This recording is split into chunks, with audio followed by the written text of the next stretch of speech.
What makes a character who is so complex, like this character to play, is that people are complex. That's the reality of human beings, and there is no one color to someone. One color may outshine some of the other characteristics of that person, but in the end, we're all multifaceted.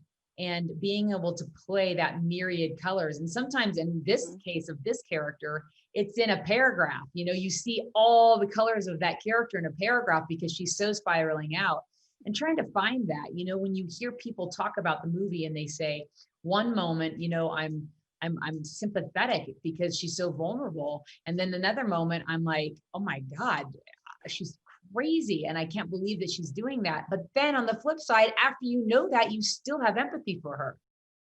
Fatale is a story about a bunch of flawed people who have made mistakes and are just trying to figure it out. You don't know, it's not black and white who's good and who's bad. It's a roller coaster ride of fun. It's essentially, about two people who meet in Vegas, and instead of leaving each other in Vegas, they take each other home. Mhm. Not you know, realistically, but kind of metaphorically. When they meet in Vegas, Derek tells Val that his name is Darren from Seattle, Mhm. and that they'll probably never see each other again, and good luck. And it turns out she is actually this decorated cop.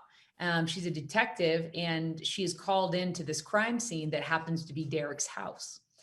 There's where everything spins and where she comes home with him, metaphorically. Mhm. And But then all of a sudden physically, and she walks into the room and she sees him and he sees her, and it's quite a moment. You can only imagine what that would be like for someone who's done something like that in Derek's case. So it sets up right there that we're all human, and then the mistake that's made, and he's kind of at that point at her mercy in trying to keep this secret and save his marriage. Michael Ealy plays Derek, and what I will say is we all love Michael Ealy. We know Michael Ealy's gorgeous. He's got those blue eyes. Mhm. He's just like he's a ladies' man. He's a man's man, and he's very talented. But no one has seen a performance like this from Michael Ealy Mhm. um, in anything he's done, and he's excellent. But this is like another level of excellence that is so riveting. I could go on and on about Dion Taylor. Um, he is this force of nature. His optimism is so infectious.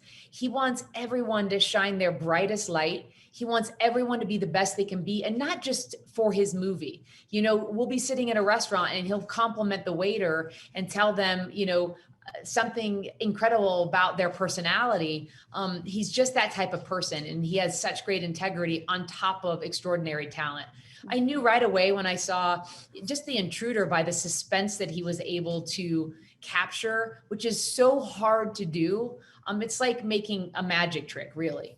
And then The way he talks about script, the way he talks about setups and cameras, and it's his knowledge from just being self-taught, which I can relate to. It was a no-brainer. And the first 30 seconds I was in, because you don't know who done it. You know what I mean? It's like what we were just talking about from all the different characters' points of views.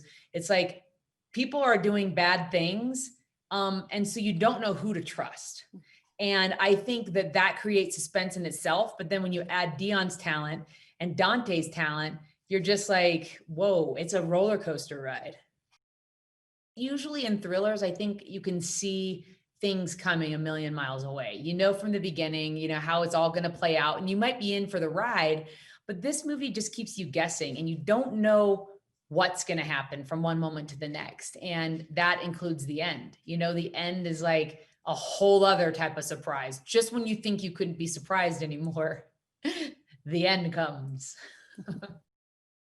So this movie was made with one of the greatest cinematographers, Dante Spinotti, of all times, and it was really important to him to make this movie with an anamorphic lens. And an anamorphic lens is best seen in the theater. You know, there's just no ifs, ands, or buts about it. It's made for that space. So you know, if people do get the opportunity to safely do that, it's a different type of ride for sure. If you're home and you're on the couch and you want to watch a movie and you've had enough of 2020 and all its hardships and you need to escape, you want to watch Fatale.